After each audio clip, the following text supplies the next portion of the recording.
আসসালামু আলাইকুম, আমি নাহিদা। আজকে আমি ইউএই নিয়ে কিছু কথা বলতে যাচ্ছি। বেশ কয়েকদিন ধরে সোশ্যাল মিডিয়াতে ইউএই নিয়ে অনেক ধরনের ভিডিও ভাইরাল হচ্ছে। কেউ বলছে দুবাই শেষ হয়ে গিয়েছে, কেউ বলছে বুর্জ খলিফাতে আগুন লেগেছে, কেউ আবার বলছে পাবলিক সেফ না।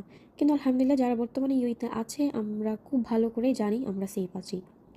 আমি আগেও আমার ভিডিওতে বলেছি এখানে গভর্নমেন্ট অনেক স্ট্রং, আর যেখানে গভর্নমেন্ট স্ট্রং সেখানে ভয় পাওয়ার পাবলিকদের কোনো রিজন নেই।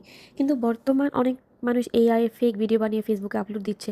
জিনিসটা তাদের কাছে হয়তো ফানি মনে হচ্ছে, কিন্তু রেজাল্ট খুব খারাপও হতে পারে।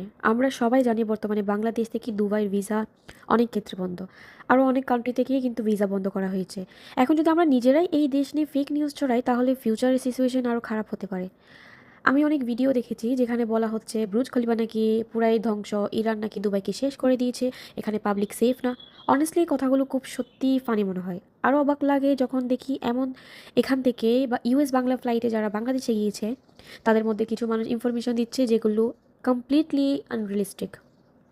ভাই, এটা ইউএই, এটা বাংলাদেশের কোনো চোখের হাট না। এখানে পাবলিক সেফটি সবার আগে দেখা হয়। যারা বর্তমানে ইউএইতে আছে তারা নিশ্চিন্তে ঘুমাতে পারছে, কারণ আমরা জানি এখানকার গভর্নমেন্ট অনেক স্ট্রং, আর তারা সেফটি নিয়ে সবার আগে ভাবে। আরেকটা কথা বলবো, ইউএই নিয়ে কিছু বলার আগে বাংলাদেশের সিচুয়েশনটা একটু দেখেন। বাংলাদেশের প্রতিদিন চুরি, ডাকাতি, খুন, রেপের নিউজ আসে। এখন তো ছোট ছোট বাচ্চা, ইভেন এনিমেল পর্যন্ত সেফ না আমাদের দেশে। আর সেই দেশ মানুষ আবার ইউএই নিয়ে আঙ্গুল তুলে। ওয়াও! আপনারা কি সত্যি ইউএই সম্পর্কে কিছু জানেন? এখানে মেয়ে, ছেলে, বাচ্চা, বুড়ো সবাই সেফ। এখানে রিলিজিয়ন নিয়ে প্রবলেম হয় না। এখানে রিচ আর পোর দিয়ে মানুষকে ডিভাইড করা হয় না। এখানে সবাই ইকুয়াল।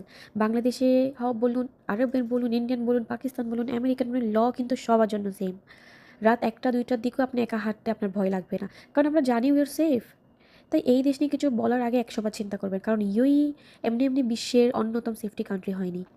বাইরে থেকে যারা কথা বলছে তারা আই ডোন্ট নো কী চিন্তা করছে, কিন্তু আমরা যারা এখানে থাকি আমরা জানি আমরা কতটা সেফ। সো শেষ করার আগে একটা কথাই বলবো, সোশ্যাল মিডিয়াতে যে কোনো কিছু দেখলেই সেটা বিশ্বাস করবেন না, স্পেশালি যখন সেটা একটা দেশ, একটা সিচুয়েশন আর লাখ লাখ মানুষের সেফটি নিতে হয়। ফেক নিউজ স্প্রেড খুব সহজ আর বাট এটার ইম্প্যাক্ট অনেক বড় হতে পারে। যারা আমরা ইউইতে আছি খুব ভালো করে জানি এখানকার লোক কতটা স্ট্রং আর মানুষের সেফটি কতটা ইম্পর্টেন্ট মনে করে ওরা। তাই প্লিজ ইউএই নিয়ে কিছু বলার আগে বা কোনো ভিডিও শেয়ার করার আগে একটু ভেরিফাই করবেন, একটু চিন্তা করবেন, কারণ একটা ভুল ইনফরমেশন অনেক মানুষের জন্য প্রবলেম ক্রিয়েট করতে পারে। আলহামদুলিল্লাহ, আমরা সবাই অনেক সেফ, পিসফুলি আছি এবং আশা করি সবাই সত্যটা বুঝবেন। ধন্যবাদ সবাইকে, ভালো থাকবেন। আজকের জন্য এতটুকু। আসসালামু আলাইকুম।